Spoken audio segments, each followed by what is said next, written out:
Welcome, Karl. Thank you very much for having me. That me. was some intro, by the way. And he got on his helicopter and left. So I had to call the gaffer and go, he's left. We ended up playing, there's loads of playing cricket on the beach at about 4 o'clock in the morning. Naked. It's going in any direction, isn't it? Yes, it's brilliant. I got the dreaded phone call when he asked me where I was living. 2 days later, he's moved into my hotel. Devastated. Was that on purpose? You just never know where this conversation is going to go. Can't believe where that went. Thanks for joining us for the latest episode of No Tippy Tappy Football, brought to you by William Hill. Hi Sam, how are you today? I'm fine, thank you very much, Natalie. So it's good to see you as always, and looking forward to today's episode. Always, yes, especially because you and the guest that we have today seem to have a pretty good relationship. Do you want to introduce our special guest today? Well, I had the unfortunate pleasure of meeting this guy when I took over at Blackburn Rovers in, I think, 2006, late 2006, of course. And he was part of the coaching staff that Paul Ince had brought to, when he was manager of Blackburn Rovers, who was struggling. And, of course, as always, I like to come and give the people who are already working at the football club the opportunity to see whether we get on, because as part of my big managerial time is about actual communication, relationships, not just talking about the technical coaching side of what team do, but we actually get on. And of course, Karl, who I guess today was a part of that team, who was fine, great. Didn't take too long to want him to stay with us and work alongside us. Yeah, from there on, we've kept in touch, even though it's been a long time since we worked with each other. We've always kept in touch. Always talked a lot about football, about where we should go and where we shouldn't go. And this lad obviously has proved himself as a manager beyond any doubt, as far as I'm concerned.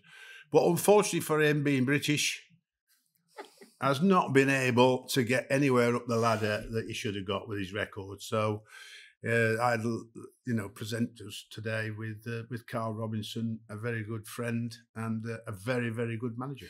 Welcome, Karl. Thank you very much for having me. That was some intro, by the way. Yeah. When he was saying then about when he first met us, I remember the game. I think we were way up in the northeast, and we had our lunch. I thought, I was so nervous. Was when the gaffer came in. It was like obviously what he'd done at other football clubs, and obviously his name was so big, and everyone was quite scared. And I remember I went to go to bed the first night, and he sort of looked at me with that snarl he's looking at now. So he's frightened of the story I'm going to tell. And he went, "Stay there." I remember sat having a drink, having to put cucumber in a gin and tonic. And it lasted for a long, long time. And the next day he told me I was okay. So I thought that was a little bit of a tap on the back that I needed. And from then on, we got on. Luckily, if I can drink. Give you a secret. It's the first time you've introduced someone as a good friend as well, Sam. And we've had a lot of guests. Yeah, I mean, we've not been together that long, like you mean. But when you get on, when you click, I mean, I had tried to persuade him to stay, but Paul Ince, came for him to go to MK Dons as assistant manager, and he had an obligation because Paul Ince had taken him to Blackburn. He said, so I couldn't really stand in his way, and he felt that he needed to do that because he brought him with him, and of course ultimately he got the manager's job himself, which is obviously what he's wanted to be managing ever since then. I remember me calling him when I was leaving Blackburn. I said, "Gaffer, listen, I'm going. Paul Ince got the job, and I owe it to him because I wouldn't have been at Blackburn if it wasn't for him." And we were about to fly to Austria. Yeah. And you weren't going for some reason. Yeah. I don't know why. I think it was contracts and players and stuff like that. What, you didn't like them? trying to get him to sign on with him at the players we had to sell. I know. My part and bit was he said, if you go on pre-season, just don't tell no one, and when you come back, you can go. And as soon as you go to the airport, it's on Sky News that Paul got the job. And then about 2 days later, a player flew out. Do you know the story? My last week, he phoned me, said, "There's a player coming out. You've got to meet outside the hotel at 6:30. I couldn't believe who this player was. I swear to you, one of the greatest players I've ever seen in my life come on trial at Blackburn. Do you remember what it was? We love these stories. Oh, God. And you call me a idiot the next day. Oh! Because he failed the fitness test. Yeah. Do you know who it was? Who was it? I'll put it this way. You come in and David Dunn stood on the table and just went... Okay, hold on. What year was this? Right, he sat, and the reason, I'll give you a clue. The reason why 2007, 8. he turned around and said, I said, Dunny, what are you clapping for? Sit down. He said, he created £100,000 a week. He was the inventor of £100,000 a week in football. And he was coming on trial at Blackburn Rovers. Sad my memory, isn't it? In a World So leading goal scorer in a World Cup. He's had a lot of good players. Oh, this would be one of the best. Oh, I should know that. And didn't then, sign? Oh, little lad from Real Madrid, no? No, it was another one. That was another one. Who you Told sent you. home. This one was Australian-Italian. Christian Vieri. Oh, Christian Vieri, yes. One of the greatest strikers of all time. And he Yes. come in, he went, just make sure you look after him. And the next day we did a training session. This was my last day. And he just said, he basically went, fuck this, I can't do it. Because he was getting on and it was too hard. And he got in his helicopter and left. So I had to call the gaffer and go, he's left. Yeah, I remember that, yeah. That was my last day. So Christian You know Vieri that- came, couldn't keep up with the trade. The Well, fitness. I don't think he was. Unfortunately, I think for him, he wasn't prepared to Run. yeah. But I think that, kind of a part of you know, football. he's one of those. I always remember signing Ian Marshall for Bolton. And so we sort of said, come in part-time. You know, you can have a few days off, like you mean. And we had these art monitors, like you mean. So we just put the art monitors on and say, do a bit of running while you're at home. Like, you know, you don't have to travel all the time. Just be available for the game. And that's, you like I mean. And obviously Marshall came back with this art monitor and he should have been dead. Because when it went onto the computer, it shot through the roof, like you mean. And obviously, he admitted in the end he was putting it on the dog instead of going out training himself. But getting back to the fact that it's the hard work that they need to do to be fit enough, and a player of that caliber won't want to. You know, I've heard all these stories about the mercenaries; they're only coming for the money. Players of that caliber do not want to show themselves up. At all, at any stretch of the imagination, with the reputation they've got and what it means to them and what they've achieved in their football career. So I think he just felt it might be just a bit too much. Yeah, Sam comes across like, you got some players who come towards the end, and I think one of the best at managing towards the latter part of the careers. Obviously, if they're a good player, you keep them, you keep them fit, you keep them happy, and they perform. But equally, there was also a very disciplinarian side to when he signed a player from the continent where I think it was £5 million. I was captain of his national team. And I remember being in the gym at Blackburn and he was doing the Premier League fitness test. Yeah. And I just walked in to watch it. So I'm just leaning on the wall, thought nothing of it. And he failed it. He didn't complete it. And this would have been quite a big sign. He went, send him home. And I went, oh, Jesus, whoa. I actually walked out the gym. I was that uncomfortable. And I was like a little boy. I was so scared in case he looked at me or his agent looked at me. And you don't want to tell us who it was? No, because it might be a bit unfair. But he actually failed the test. And he was an international captain and he just sent him on his bank, sent him home. Who was the player you nearly signed from Real Madrid? Or are we keeping that one quiet? It was Michel Salgado. We signed him. Yeah, we signed Michel Salgado from Real Madrid and he got us a little... See, your memory's better than me. Not Raul. Champ. No. Raul. That's it. It was, wasn't He was coming because Michelle was there, and Michelle said, Now there you go. You know what I mean? See, I told you it'd be worth it, didn't I? Yeah, you had the option of getting him Well, for... we had him. He was coming, but I told John Williams, we'll pay him, you know. That was the chairman, by the way. So we could have had Christian Vieri and Raul at 38 years of age playing up front for Blackburn. Yeah, but we just Rocket just gone. Like, yeah, Rocky the best Santa Cruz, looking. yeah. I used to fancy him so much. I used to look at him and just go, wow, every day. Is that when he went to City? Yeah, he went to He City. went to City. He was just beautiful. As a person as well, inside and out. When we lost, he went, obviously, you tried to replace him a few times. Some good players. Wow. Some great players. Yeah. Before we Best get... player of all was, you know, He was already there. the Polish lad, who's now playing for Barcelona. Yeah. Lewandowski. Mm. Yeah, we've talked about him, We've haven't talked we, on the about pod that one. before? Yes. Before we get any deeper into any more of your stories, because I feel like this is It's great. going- I love it's it. going in any direction, isn't Yes, it? it's Yeah. brilliant. Every week, Karl, we speak to Sam about jobs and we just check where he is and what he's up to. Has he been offered anything? Any... I looked down at my card and laughed there, Sam. Any phone calls about match of the day? No. No, not match a day. No, yes. I mean, it's just. I've heard something on the news this morning, right? Coming in, listening, that there was 500,000 more watchers. Yeah. Of match of the day like it was than there was normally. So did you watch it? I watched it. Yeah. What did you think? I thought that's over quickly.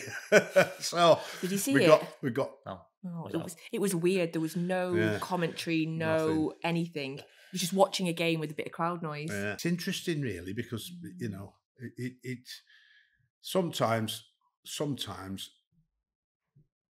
I get a little frustrated with the commentaries personally because of what I have a strong opinion, and I think listening to them sometimes I shout at the telly saying, "You're talking a lot of rubbish now." Like we all do, Sam. You're just a fan like, there. I was just going like, "What are you talking about?" Like, I mean, you know, a manager wouldn't do that. I'm always based on what would a manager think or what would a manager, and all these guys and girls, talk about a manager do this and I'm going, shut up, because you know absolutely nothing about what you would or shouldn't do as a manager, because it's completely different whether you were a player or not. It's a different set of tools. It's a different mindset. So it's sometimes when you're in a game. I did a meeting last week and someone had a go at me for said they were singing Robinson out. And said, we haven't sang it all season, so we're having a running bet on the touchline when you sing "We Want Robinson Out." how long will it take? And a fan said, "You're a disgrace. You're talking about having a bet on you getting the sack. You should be managing the game. You don't really. When you're in a game, you are so immersed in it, and it's the biggest. It's such a different thing to playing. And people do not really. People speak who only have played, speak on behalf of the managers. There's so many things that go through your mind during a game. What happens if they score? What happens if you score? What happens if they're sending off? What happens with the emotion of the game? And you'll know more than me, there'll be times when you'll want to sub a player, but you're losing, and you know that could emotionally affect the fans, which then could emotionally affect 9 other players. So actually, even though you want to make the substitution, it could be a detrimental effect to the rest of the team, because that could turn the fans even more. And you're constantly swaying, and then it's what you know tactically. It's such a different responsibility on a manager. I think not until you've been a manager. Like, I made so many mistakes as a coach and as assistant, because my influence on that and my decision making would be completely different now if I went back and did it, because I know what it's like being stood there. That's why I don't comment on many games or any managers, because what they're going through at that particular time is difficult. So in terms of what you're going through now, obviously recently left Oxford. How are you doing? I'm good. Good? I'm good. He's not really.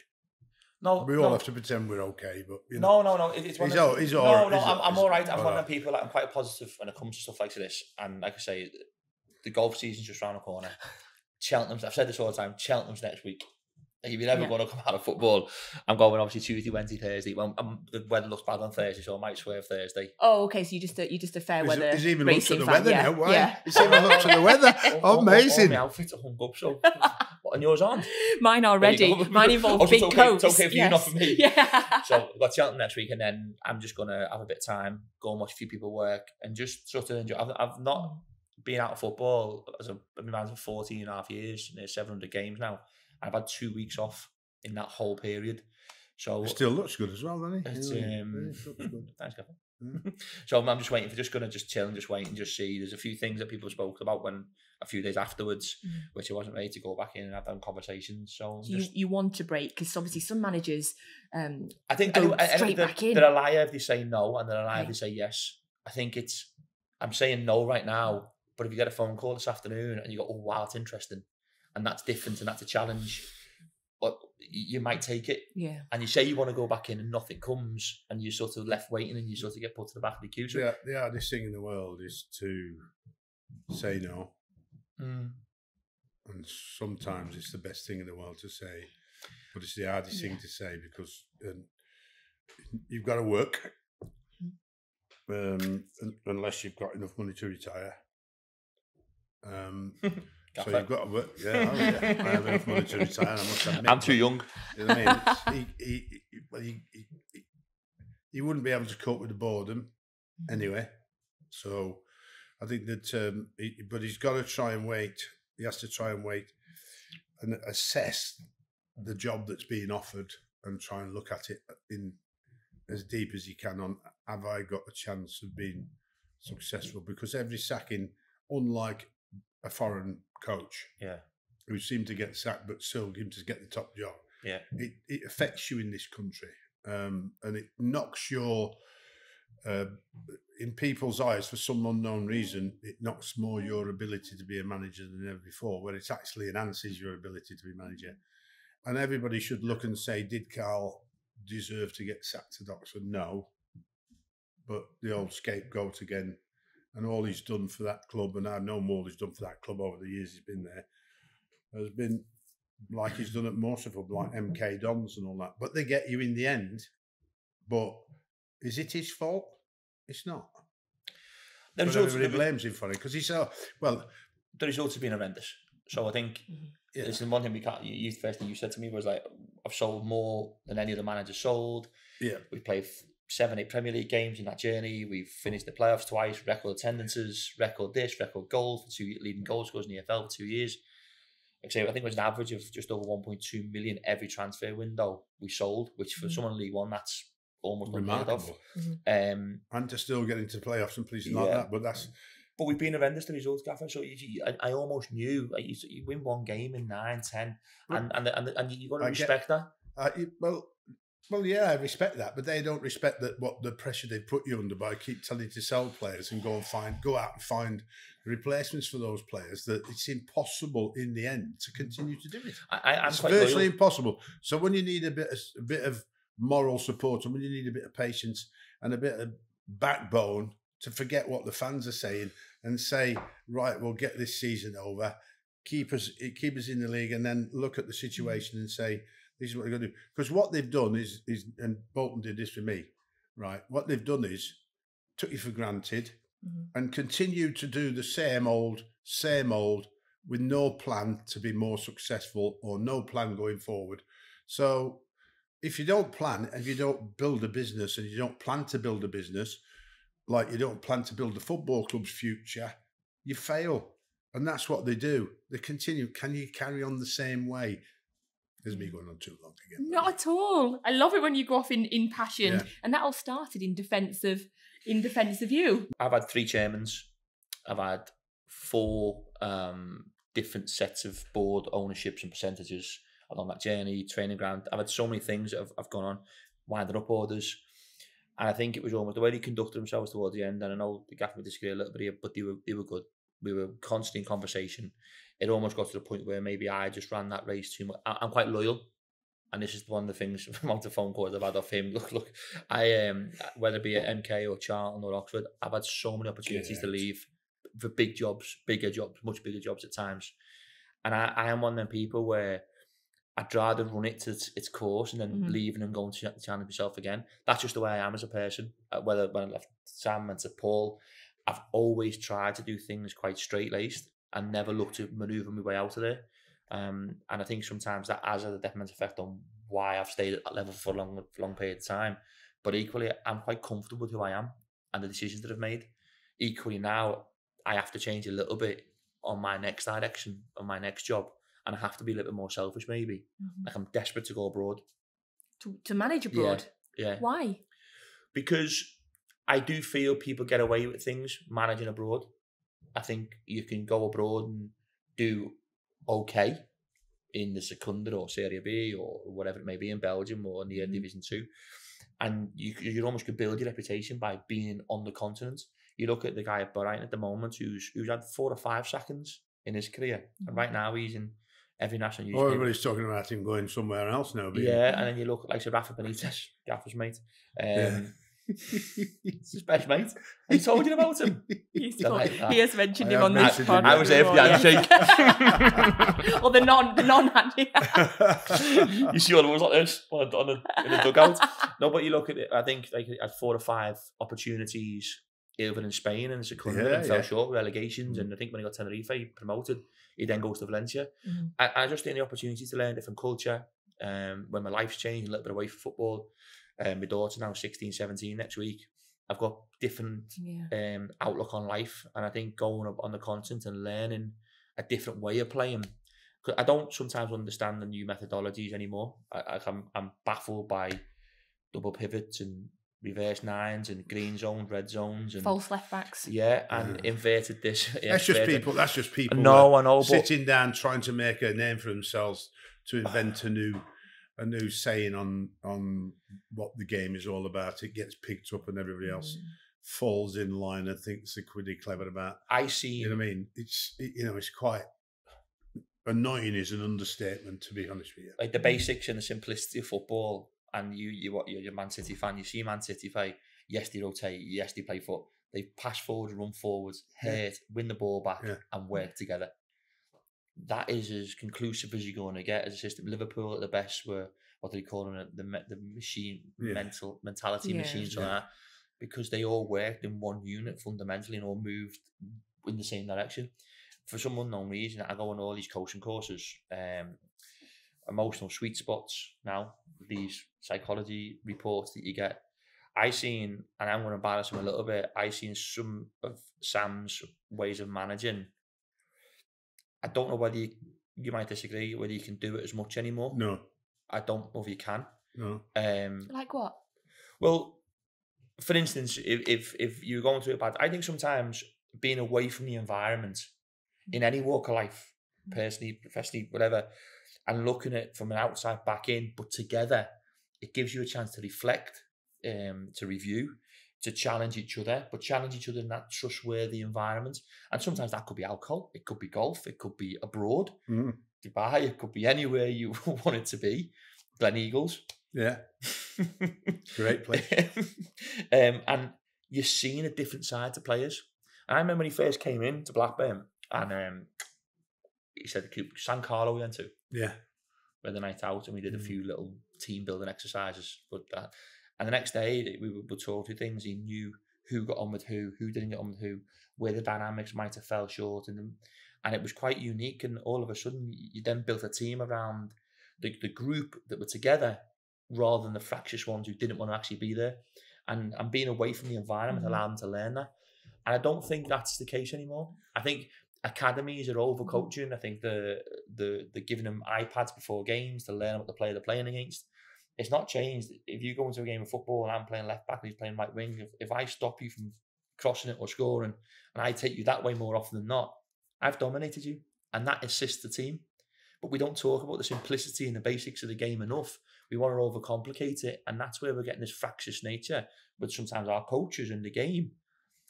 The best managers and the best coaches keep it simple. They revert back to basics when it goes wrong, and they keep repeating over and over again. Every year they have a slight little tweak, and that's where I think it's changing. That's why I want to go abroad and just learn something, and maybe get that little bit of a zest for that challenge again. You mentioned, so you might fancy going abroad. You mentioned that you'd been linked, or you'd been spoken to by quite a few clubs that you turned down. I mean, I know you were linked with Leeds back in 2016. Yeah. Do you regret any of them now? Now you look back. I regret two. Yes. Can you tell us? No. But the Leeds one's an interesting story, because guess what I was going to meet? So I met him on a Friday. I didn't sleep on the Friday. Didn't sleep on the Saturday. So I was like, I don't feel right. I don't know what it was. Leeds weren't Leeds today. Leeds were probably Leeds fan that goes to be Leeds when Karl got for the job. But I was meeting you on the Monday. Leeds. I was meeting you on the Monday in London. So he said, we'll go and meet him again. So I arranged to meet him at 9 o'clock in the morning. I was meeting Sam at 12:30, 1 o'clock. Got a phone call. He said he was at, I think I was meeting him in the lanes, but he was at the Landmark, one of the two. But I'd met him in this one on a Friday, and he was not there. 10 o'clock not there. 10:30 not there. So I phoned the gaffer, what do we do? He's gone, just wait. Give him till 11 o'clock and then just leave. And next thing he's turned up, and the conversation just got a bit erratic, unstable. And I just thought, nah, this is not me. I remember phoning you, walked out, called my agents, called my family. So I'm on the way to the hotel now. And then I told them, and it was, the fact that it was Leeds just wasn't the right time. I just got relegated a few days before, sorry. So we had the lowest budget in Championship history other than the Ovals one. Where were you then? MK. Yeah, so we got promoted with one of the lowest budgets, and then we got almost 2 games to go, 3 games to go, relegated. And I felt so guilty for that. And again, my personality, my guilt of that relegation, and I got sacked 2 months later. We hope you're enjoying watching No Tippy Tappy Football, brought to you by William Hill. And don't forget, you need to subscribe to the Footy Accumulators YouTube channel so you never miss an episode. I was 29 now, so I was young. When you started? Yeah, 29. I'm still 42 now, so I'm still young. So these mistakes that I've made, maybe my perception of it is a bit fluffy in some ways, because maybe the older I get maybe wiser. I become more single-minded in the decision making. I think you make decisions sometimes. I had a young daughter all the way through my early years. It was like 2, 3 and 4. So you're making decisions constantly because you don't want to be away from home. When you are away from home, it just doesn't work. I think that's the one thing for managers and people don't respect enough, is the fact that they also have a family support mechanism that has to go with them. And living in a hotel, we lived in a hotel together in London when I was at Cheltenham. The gaff was at Palace. I got the dreaded phone call when he asked me where I was living. 2 days later, he's moved into my hotel. Devastated. Was that on purpose? Yeah. Done me in. We'll just see how he is. Honestly. Hold on a minute. You were staying I got a phone call. I was at Charlton, right? So he just left England. And I read the news, and I got a phone call. Right, Gaff, are you okay? He went, where are you living? I went to him, I'm in this lovely hotel. I was surprised he was in an hotel, to be honest with you. It's in a nice little boutique hotel on the back streets, just in Greenwich. Yeah. And he went, good enough for me and Sammy? I went, yeah. So Sammy came as well. Yes. Okay. And next thing, Little and large. yeah, the next thing, these are in the hotel. I'm like, oh no. But the worst thing about the two of them was they'd stay on different nights. So the gaffer come down on Monday, go for a pint, go for a drink, go for a meal, or whatever. Okay, fine, yeah. And then Sammy would be staying on his own the next night, and I was the one constant. And it was just an absolute nightmare. Honestly, couldn't wait till he got. And my the PA Tracy Lieber, Karl Liebern's wife, she was brilliant. She's absolutely brilliant. And she ended up looking at... Found his apartment, yeah, she did. Yeah, but hang on, she found the apartment because I was going, Dave, do me a favour. Get the apartment quick. I'm crumbling with bags under my eyes. I'm getting yellow under here. And I couldn't wait for him to leave. How long did you both live in the same hotel? It was about a month, yeah. Wow. Like, yeah. That must have been a lot of meals out. Yeah. Oh, yeah. I put some weight on then. Oh. Go on, say. I love it. I love these stories. You shouldn't have eaten through the day, then you'd have been all right when we went for a meal at night. You know? That's what I'm doing now. I'm fasting. I'll get away with it. I can imagine that you guys have had some really memorable nights out together. You were mentioning there about the importance you feel of going away and getting out of the environment, going maybe abroad, going on trips. In terms of like okay, what do you think I'm going to ask? Let you finish. Okay, I feel like I should ask something about. No. Okay. It's golf. I was thinking of a golf trip we went on, and he cheated. Okay, do tell us about the golf trip. He had 4 whiskies at the halfway house and beat me. Oh no! Well, that's not cheating. That was just warming myself up.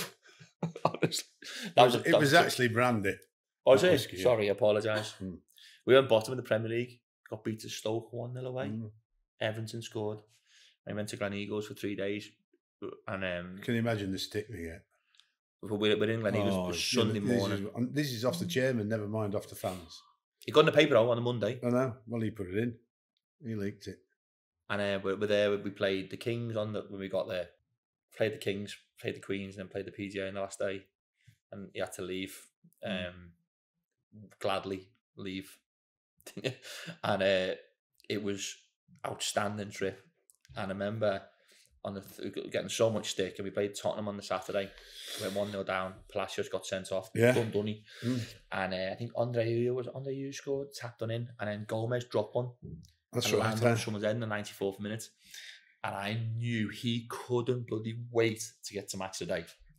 First question is, well, the team building event we went on last week, it obviously worked, didn't it? That's his first thing. So the whole thing that he just done, the chairman, the papers, nobody could move. We had the best 3 days. Got me home back dinner. Yes. That was his opening line on match of the day. Yeah. It's a good I went straight to the Grand National after that. What's the Grand National that day? Very nice. nice. Good. We had a good weekend, didn't you? Good day. Great day, yeah. Well, we're recording this on a Monday. Cheltenham Festival starts tomorrow. So Cheltenham Festival Tuesday, Wednesday, Thursday, Friday. Are you into your racing then if you went to... I used to be. We decided Phil Brown was always a big racing man. And we used to organise a lot of what Karl was saying that you can't do now. And that's like a full day at the races, like get the box, get the players on the coach and drive to wherever the racing is. Get you, if you want to bet, you want to have a drink, and then come back. But so we decided after we got promoted, Brownie decided we'd get a few lads together, staff and players, put a few bob in, and we bought the European Dream because we qualified for Europe that season. So we bought European Dream, which won its first race at Newcastle's. So we all went up to Newcastle and, enjoyed the day out there. And then we got Dream on Dreamers from there, which didn't quite do as well as European Dream. And then we got one name called Gifted Leader. But is that named after? Brownie, I think. So, and then it sort of fell apart a little bit, like you mean, and we sold up, and one particularly gifted leader got injured, so it got very, very expensive then. But it's about the day out for me, Yeah. I got suspended for 3 years, Cheltenham. Why? I was telling the story earlier. This is brave. This is. No, why? I'm allowed back now. You were banned from Cheltenham. Well, we got a team ban. Which team? MK Dons. So what happened was I got drunk on the day, and it was I get back to my local at 10:30 at night, and my phone's going, chairman, CEO, I'm not answering that. I was like, I had that like last pint on my own before I went home. I was just sort of calm myself down a little bit. I had a great day. Next thing, people who knew in the media were calling me. I'm thinking, oh no, what's this? So I answered the chairman, the CEO. What's going on? No, sorry, I got a phone call from a player saying, Gaffer, we've had a bit of problem. We've had some problems. I'm going, oh no. Somebody had ended up getting his out and urinating over. Remember it? Oh, I do, yeah. Urinating? I do, yeah. Was it me? Over the balcony? Over the balcony? No! Oh, no. So, literally, I don't know whose box it was. It wasn't a club box, but it was all my players. So the next day, there's a picture of one of my players urinating over the railings of the box. At Cheltenham? With all my players. There was some women, like Page or something, like, I don't know who it was, but some girls there, and then all the players, some of the players, and some players from another team. But what they did was not that this makes it okay. Well, no. But it was one of the furthest boxes out the way, and it was actually the ground floor box. But the way they took the picture, then it looked like it was right on the third floor. Yeah. And it was actually urinating. And actually on the day, and to be fair, the fellow's box, I can't remember what box it was, but I remember I was in the box down the road. The toilets were stopped for that period. They weren't, something had gone on with the toilets, the water broke or whatever. And he was literally, he was just in a cup in the corner. I'm not saying it's okay, but it was front page of paper and stuff. So we had like this problem at the club, so we couldn't go for a few years. It's all fine now. So you're going this week? I've been the last few years, yeah. You know where the toilets are? I hope so. Depends what state I'm in. It's a great day. There's that. They're all going about that.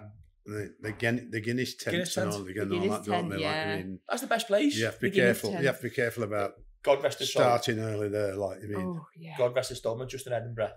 Sadly, a very good friend of mine. Sadly passed away. I think it was 3 years ago now. We used to meet every year in the Guinness tent, me and him. And in them 3 years, I don't think I've seen a race. I think live. A lot of people will say that. But there's the TV there. If you get in there early enough, you say don't start early. You have to start early. Like if you get at the bar where you don't have to move, it's perfect. It's absolutely perfect. And are you at Cheltenham this week? Yes, I'm doing something for I think TalkSport tomorrow. And I bought the Gallops. So Walsh's Gallops, AP McCoy, have been going round to watch him on some of the horses he's got in his place, and obviously Oxford and where he lives is quite close. So yeah, I love it. I absolutely love it. So in terms of pre-season tours, trips away, going to the races, playing golf as a team, bonding, what are you both like as managers? I mean, I think I've gathered already, Sam.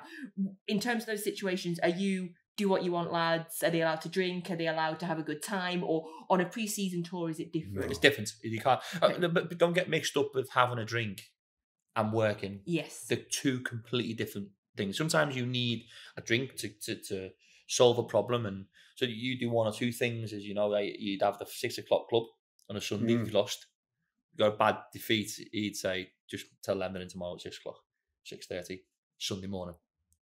So that was the discipline one. Or sometimes it might be we need to get together on a Sunday and do something to team bonding. But in pre-season, that's working.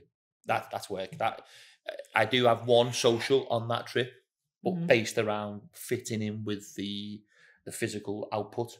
Obviously, data driven now. Everything you do is changed, and the way people look at things is different. So pre-seasons are so important, and getting that right is one of our difficult challenges, because you're trying to integrate players. You want the social aspect, you want to work hard, you want them to go through tactics and everything else. And I've been on so many different ones. The best ones are generally Austria, I think. Best facilities, best climate, and gets one of the best games there. Yeah. You weren't with us when I ended up with a private jet back home here. No, we went away for the pre-season tours. Your own, or the players had one? No, we booked the pre-season tour. We booked the pre-season tour. We were playing one game in Italy and then one game in Croatia. Right, and they split. Yeah, remember we got I paid for that plane off the American Express. This plane couldn't take all our baggage, or couldn't take.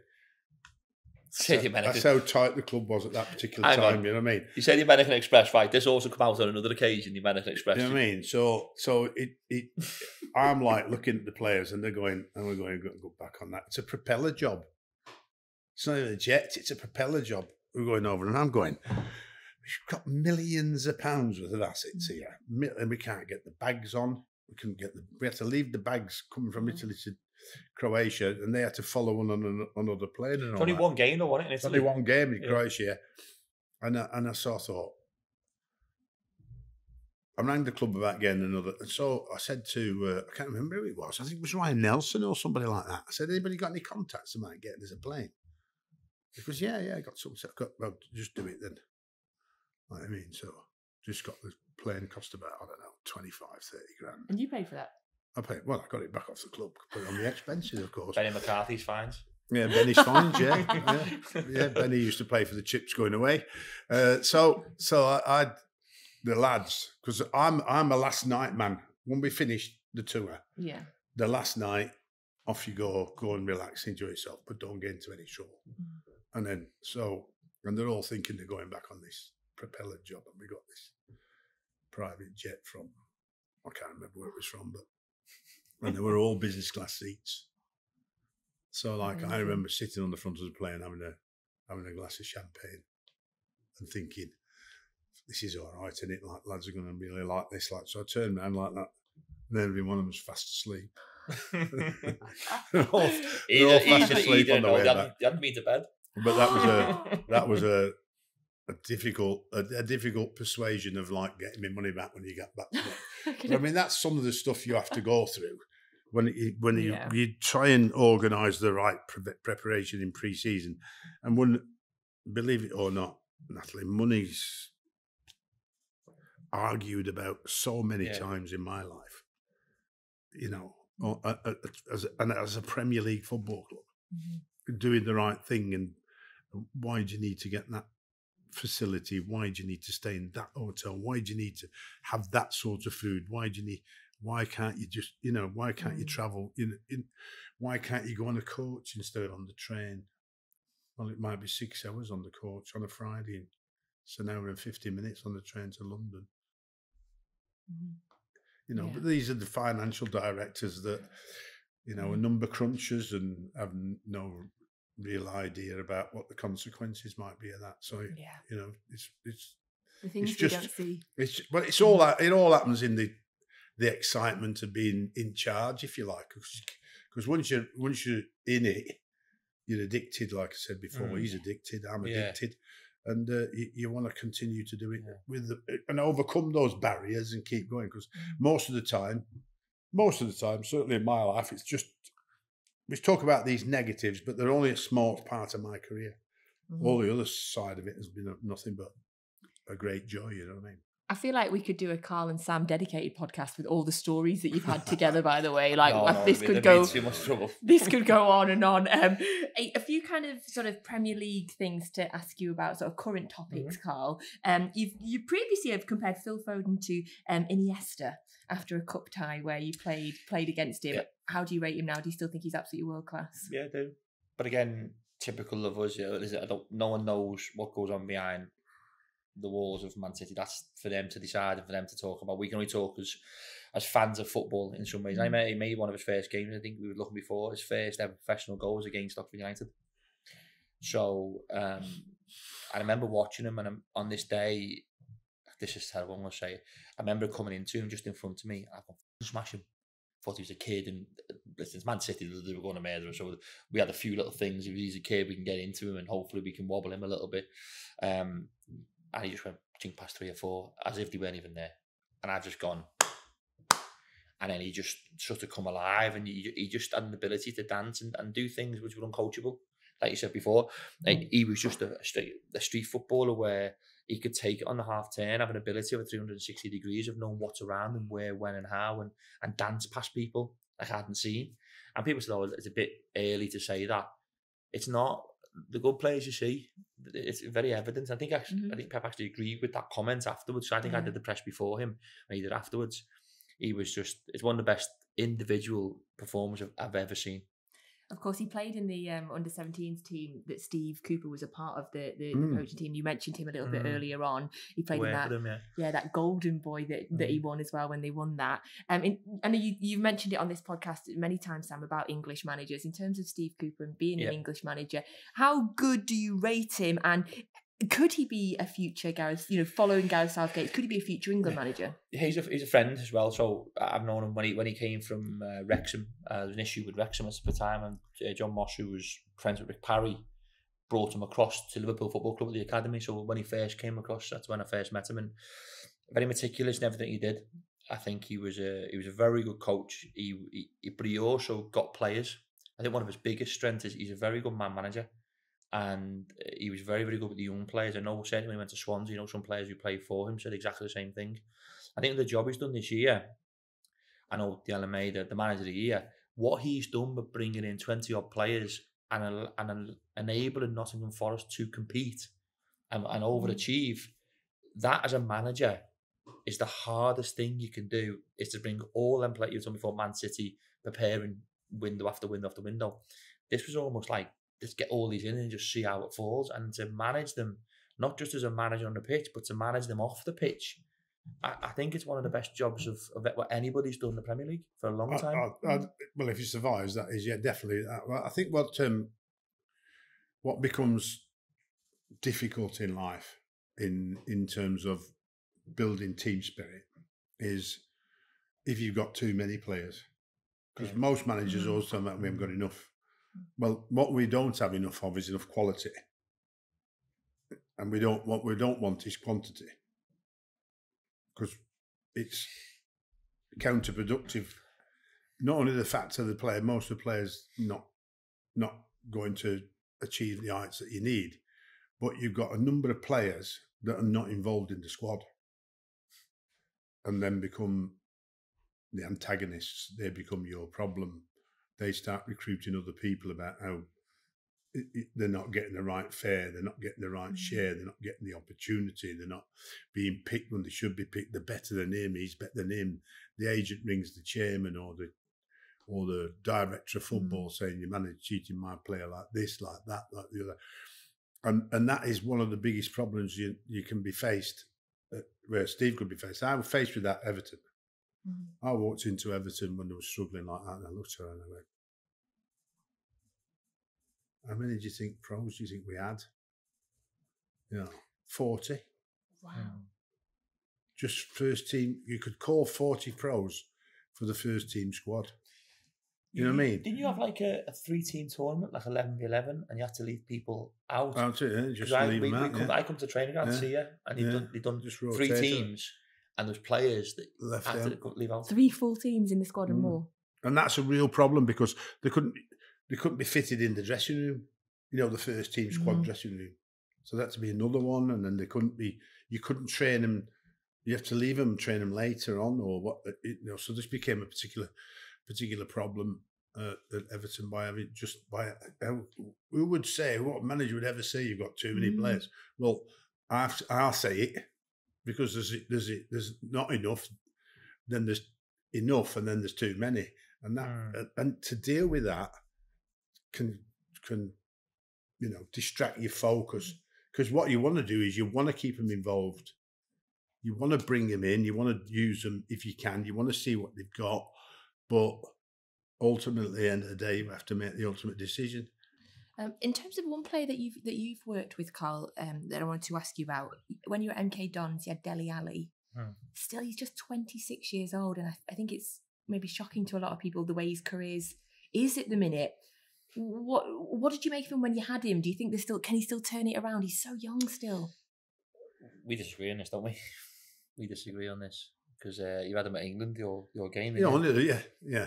Sorry to bring that up. It's only that he sulked when I didn't pick him in the first 11. But with the big lip. Yeah, but this will back him. Fair enough. This will back him. So if you didn't pick him and you put a game over here, he'd smile again. He just loves playing football. And I think the punditry has actually had a bit of an impact. I remember him getting sent off, or he punched a West Brom player during the game.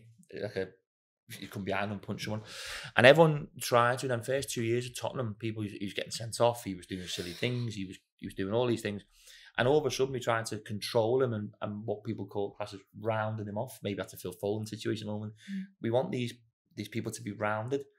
These foreign players who are coming across, they don't get rounded.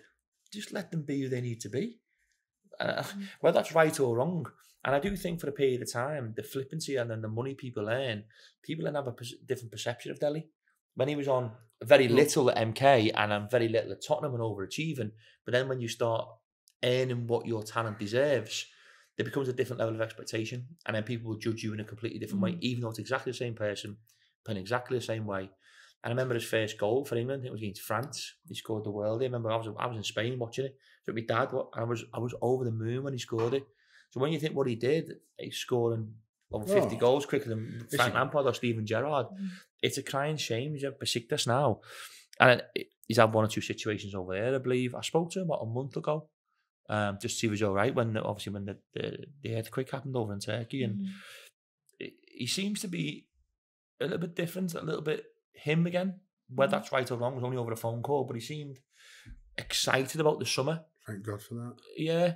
But where he goes, it'd be his decision. It's a real waste of talent, that real raw, outstanding talent, like you mean. And I have to say, when I just said that he sulked a bit, he came on a sub in that game I played, so, and turned the game in our favour to win it. So there was nothing wrong with him when he got on the pitch. He was outstanding when I made the substitution. So, but I think that you see players generally have a dip a bit younger.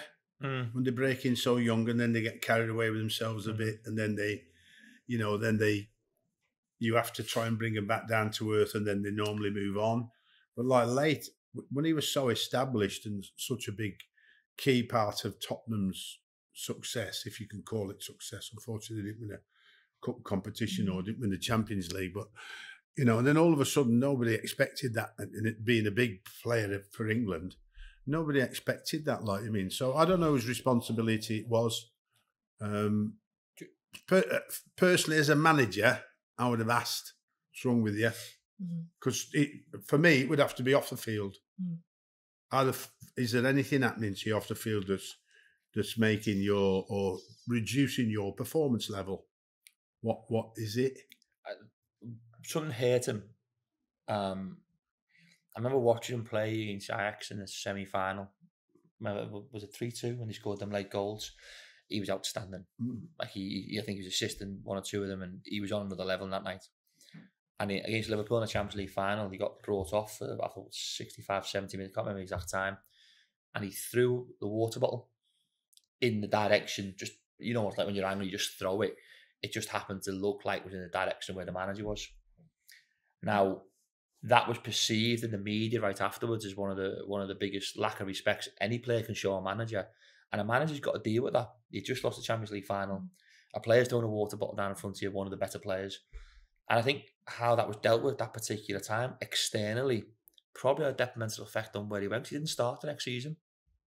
And from that point onwards... Is that the manager not starting him because of what he did? I don't know that you know, but not something to say. But yeah, maybe... My reaction has always been this. You know, come in the office on Monday morning and just go, don't do that again. Don't let yourself down and don't do that again. You can come and sit in here and call me what you want. If you're not happy with what I'm doing or I'm coaching you or when I'm picking you up, if you want to leave, I'll ask the board if they'll put you on the transfer list. But don't do that. Don't show disrespect. That I understand your frustration, but you know I have to look for the benefit of the team. I have to, you know, and I've had it a few times, like you mean, where I've been subs off. I remember Dean Oldsworth was our, when we were on the promotion trail, Wanderers.